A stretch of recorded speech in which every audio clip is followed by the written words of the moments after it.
This segment brought to you by Pipe Wrench.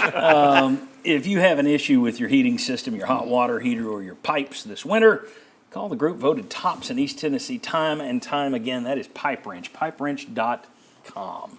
All right, here are the poll results. If we can get those up for you, we'll show you. The majority of you say, I am just tired of the drama, 65%.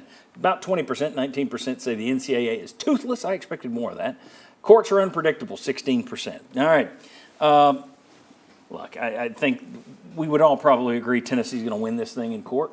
I think we'd all agree that they might have rushed in a little earlier ahead of other people and done a little mouthier, but they didn't do anything that other people haven't been doing. They were just kind of, the old adage, first guy through the door gets shot. I would love it if sometime Tennessee wasn't the first guy through the door. They rarely show caution over there. But I think they got good leadership. I think they know what they're doing. I think the antitrust suit is in their favor. Everybody agrees they win this case eventually, right? High probability. Yes. Okay. What's the fallout? Is this the ender for the NCAA, or is it some other case? We only got like a couple minutes, but is it the next case? They've got another case that they're facing where they could have to give back pay in NIL to players in the past. That could be up to $4 billion, and that would be the end of it too. Yes. Does this kill the NCAA, or is it this plus some others that kill the NCAA? Because we all agree it's dying, right? It's a haymaker. I don't know that it's a knockout punch because we'll say when or if they win this case.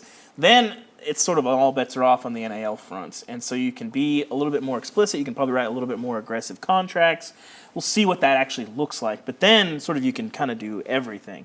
But as far as, again, I still point to whatever is next, they're going to have to come up with a reasonable rule book. There's competing agencies that are representing players, but we've got to have new rules with players involved in making whatever those comes rules. next is going to be semi-pro, minor league pro. Something like that's that. what I think so. And then you got to wonder if fans are going to continue to like it the way they do if it's not really attached to your college in the same way it is now.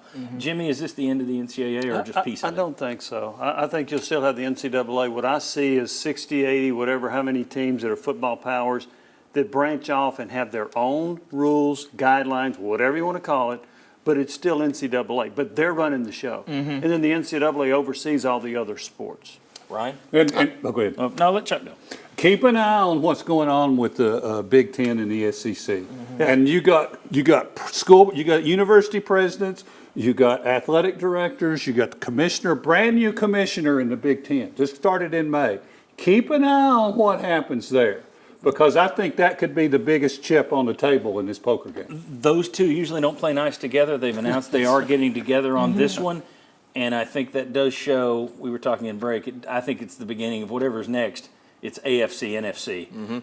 I think that's what you're looking at. Ryan, is this the end of the NCAA? I don't think so. I think they still find a way to have an existence. It's just, what does it look like? How much power do they hold over anything? For the Division II and Division III schools, maybe. Yeah, because everyone will say, this is what we needed you to control, and you can't, so now what purpose do you even serve? But yeah, I think the Chuck's right. I think the SEC and Big Ten are the key kind of think tank in all this. They might map out the future, not the NCAA. Let me ask you quickly, we've got about 20 seconds here.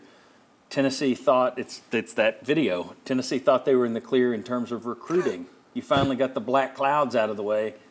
Now you're back to other schools being able to say, they're going to get the death penalty, don't go there. Is that a concern? I don't think it's a huge concern. I think the bigger concern before, honestly, was Tennessee wasn't very good. They were 7-6, coming off that 2021 season. Bigger difference now, and as long as the contracts are out there and still happening, Tennessee's going to be just fine. All these schools are going to be just fine. There you go. Jimmy, Ryan, David, Chuck, thank you all very much for doing this. We try to be open and honest here. Thank you for watching the show. Really appreciate you watching every week. And thanks to our sponsors for being a part of this show week after week. We'll see you right back here, hopefully with just more basketball talk next week. Going back on the Sports Source next week.